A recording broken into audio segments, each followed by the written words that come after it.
Bom dia, boa tarde a todos. Meu nome é Sandra Ramos Cerqueira e a professora Gabriela apresentou como uma mesa dos doutorandos do Média Arte Digital, mas eu estou trazendo aqui ainda um recorte da dissertação que foi apresentada no meu mestrado de Comunicação em Mídias Digitais na Universidade do Algarve. O título do trabalho é Promoção de Literacia Mediática e Combate à Desinformação sobre Imigração por meio do jogo Pátrias Escape. Uma breve contextualização, né, do tema, muito breve mesmo, nosso tempo é curto, no contexto de imigração crescente, de aumento de discursos xenofóbicos nas plataformas digitais, tem se verificada grande circulação de desinformação relacionada à imigração em diversos países, né, um movimento que está tomando corpo, mas especialmente em Portugal, tem se verificado que isso está, digamos assim, destacado, né? E nesse contexto é que veio a proposta, surgiu a proposta desse trabalho, que é de promoção de literacia mediática por meio da aprendizagem baseada em jogos. Foram definidos dois objetivos gerais para esse trabalho, sendo o primeiro deles analisar, identificar possíveis lacunas de competência midiática em estudantes universitários relacionadas a conteúdos de desinformação sobre imigração em Portugal. E o segundo objetivo, promover literacia mediática entre os estudantes sobre esses conteúdos a partir do desenvolvimento e aplicação de um jogo. O desenho metodológico, né, partiu da ideia de transformação, esse nome Pátrias é um acrônimo que foi utilizado no título do trabalho e diz respeito a uma proposta de ação para transformação e promoção de literacia mediática. Então, todo o contexto do trabalho foi baseado nessa ideia de transformação, partindo-se de um contexto de desinformação sobre imigração para um contexto de promoção de literacia mediática. E fixamos três pilares, né, nesse estudo. O primeiro, mapear as lacunas de competência, e para isso desenvolvemos um questionário inicial que foi aplicado entre os estudantes universitários e teve por base os indicadores de competência de Ferrez e Pistelli. Num segundo momento, com os resultados desse questionário inicial, foi feito o planejamento do conteúdo, desse jogo, digamos assim, né, dessa ação interventiva, para escolha do formato e as atividades que seriam realizadas no jogo, foi utilizado um modelo chamado estrutura octálisis, que é um modelo de motores de motivação para jogos e atividades gamificadas. Vou falar um pouco mais à frente sobre ele. Esse modelo foi desenvolvido por Yu Kai-shou. E, por fim, foi feita a modelagem e aplicação do jogo e a mensuração dos resultados. Então, fizemos um questionário final que foi baseado nas lacunas de competência, para que pudéssemos verificar se houve realmente esse ganho, né, em relação ao conhecimento dos alunos relacionado à desinformação. Para os indicadores do jogo, como eu falei, foi utilizado o resultado dos questionários, então tínhamos os 54 indicadores propostos por Ferrez e Pistelli. No questionário inicial, escolhemos 44 indicadores prioritários, e, por fim, colocando a nota de corte que utilizamos, ficamos com 19 indicadores para trabalhar no jogo. Nessa figura aqui ao lado, é possível observar a divisão, né, dos indicadores entre as dimensões. A única dimensão não contemplada foi a dimensão estética, havia apenas uma questão no questionário que se relacionava a isso, mas ela não entrou na nossa nota de corte, então ficamos com essas 5 dimensões, e os principais indicadores foram relacionados à dimensão ideologia e valores e processos de interação. A definição do formato do jogo, né? Para definir o formato do jogo, utilizamos algumas referências, fizemos pesquisa, eu trouxe aqui as 3 principais, sendo que essa que está mais em destaque, chamada La Fábrica de Bolos, foi a principal referência para desenvolver o jogo Pátrias Escape, um escape room da Fundação Maldita, uma fundação espanhola para a educação. E com base na ideia da La Fábrica de Bolos, partimos também para um formato de escape room.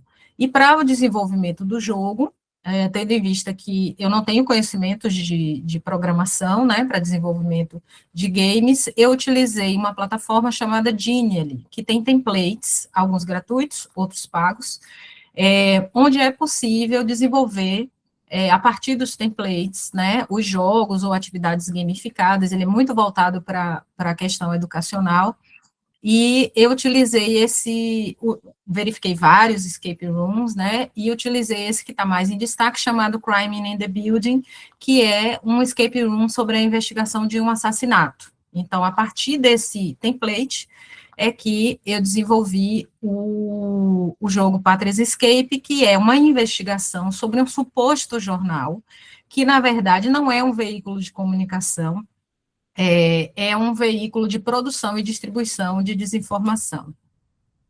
Para os elementos de motivação do jogo, né? Então, escolhido o formato, agora pensar em que atividades, que motores de motivação seriam explorados para que os alunos pudessem se sentir motivados a continuar no jogo, né? Então, eu usei esse modelo do Yokai Show, é um modelo que tem sido bastante utilizado, foi desenvolvido no ano de 2015, é essa parte branca, que está aí no slide, e tem esses 8 core drives, né, como ele chama.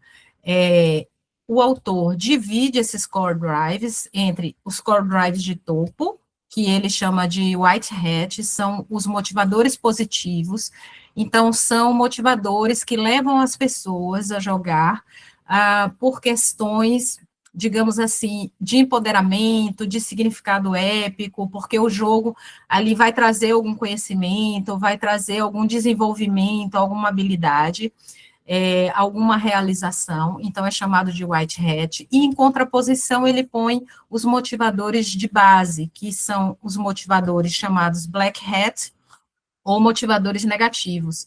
Então, é escassez, imprevisibilidade, perda e evitação. Então, só para dar um exemplo, a Wikipedia, ela é uma atividade, não é um jogo, né, mas é uma atividade que tem uma certa sentido de gamificação, né, quando as pessoas colaboram com isso, e é um exemplo típico do significado épico. Por exemplo, as pessoas fazem isso com a intenção de trazer conhecimento, de preservar o conhecimento, de proteger o conhecimento. Então, a perda e evitação, por exemplo, que é um motivador negativo, é muito utilizado em jogos de azar, em apostas, né? As pessoas, uma vez que elas colocaram dinheiro aqui, ali, elas continuam para que consigam ganhar e não percam. Então, cada um desses motores de motivação, o autor vai trabalhando. Ele também divide aqui em left brain, que é cérebro esquerdo, são os motivadores extrínsecos, ou seja, as pessoas continuam jogando para ganhar recompensas, para, digamos assim, efeitos exteriores, né? Nada que diga respeito a adquirir habilidade, nada disso. Então, por exemplo, posse ou propriedade, a pessoa está jogando e consegue uma insígnia, e aí ela permanece no jogo porque quer conseguir ainda mais. Do lado direito, que é denominado right brain, tem os motivadores intrínsecos, e esses sim são os motivadores que estão mais relacionados digamos assim, elementos mais interiores. Então, por exemplo, a influência social, né? Tem bastante a questão de jogadores ou até atividades gamificadas, como redes sociais, onde ali há conexão entre os jogadores, e as pessoas continuam jogando porque ali já formaram algum núcleo de relacionamento. Também o empoderamento, que é a parte criativa do jogo. Então, ele dá um exemplo do Lego, por exemplo. No Lego, a questão criativa é o que motiva o jogo. Depois que se monta o Lego, né, a pessoa, digamos assim, já não tem mais interesse. O interesse está justamente nessa questão da criatividade, da montagem. Então, esses foram os elementos originais, né, da estrutura octálises, e nessa parte em azul, é a parte que nós privilegiamos no jogo, né? Foi uma escolha consciente, então privilegiamos os motivadores que estão no topo, que são aqueles chamados motivadores positivos, né? Então, no jogo, utilizamos a missão de restaurar a verdade, descobrir essa empresa de desinformação, colocamos alguns impulsos para progredir, que são reforçados pelos desafios, aquisição de conhecimentos e de novas habilidades, isso foi explorado com algumas ferramentas que colocamos no jogo, e a questão do mistério e imprevisibilidade relacionado ao próprio escape room, né, porque as pessoas teriam que sair das salas para descobrir o que vem nas próximas salas.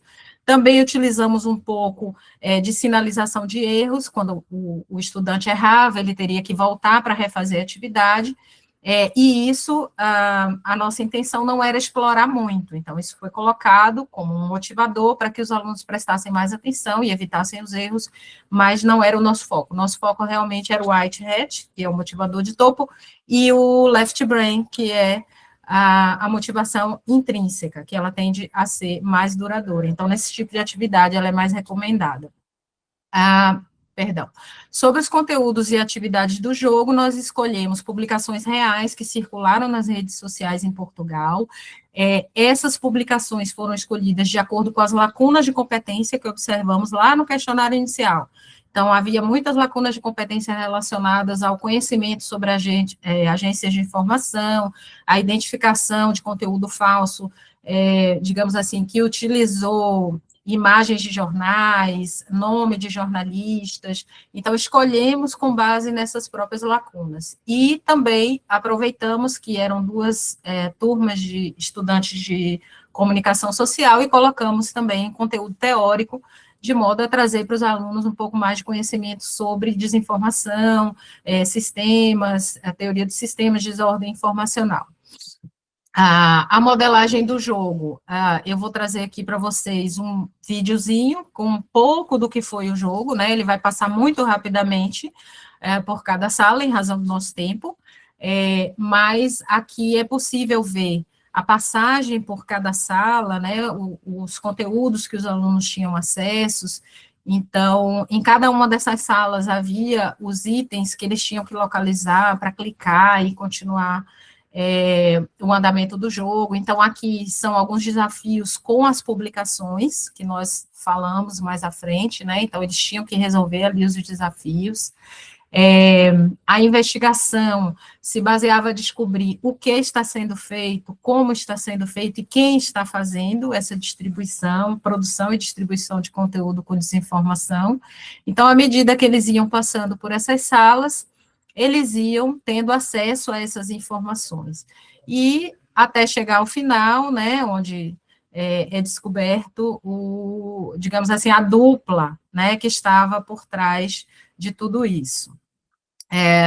E aí, no questionário final, para apuração dos resultados, fizemos algumas questões para entender como foi a experiência do jogo, né? E aí, principalmente, a gente queria ver os aspectos dos motores de motivação, do tipo de atividade que utilizamos. E, de forma geral, houve uma aprovação grande dos estudantes, né? Essa parte em verde eu concordo totalmente, e em azul eu concordo.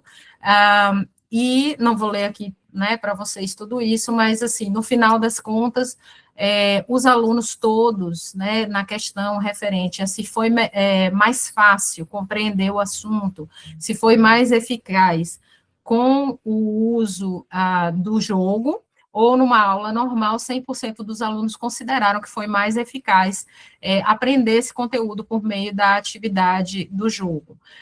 Também perguntamos, né, como o jogo contribuiu para a promoção de literacia midiática, e assim, de forma geral, os alunos concordaram que houve melhoria, digamos assim, nas habilidades deles, né, para entender como está sendo produzida a desinformação, que tipo de estratégias estão sendo usadas, né, o papel das agências verificadoras de fato, 100% deles começaram a compreender melhor como agem as agências e quais são as agências que agem aqui em Portugal, porque no questionário inicial esse conhecimento das agências foi pouquíssimo, foi cerca de 30% dos alunos que acediam ou conheciam as agências de verificação de fatos.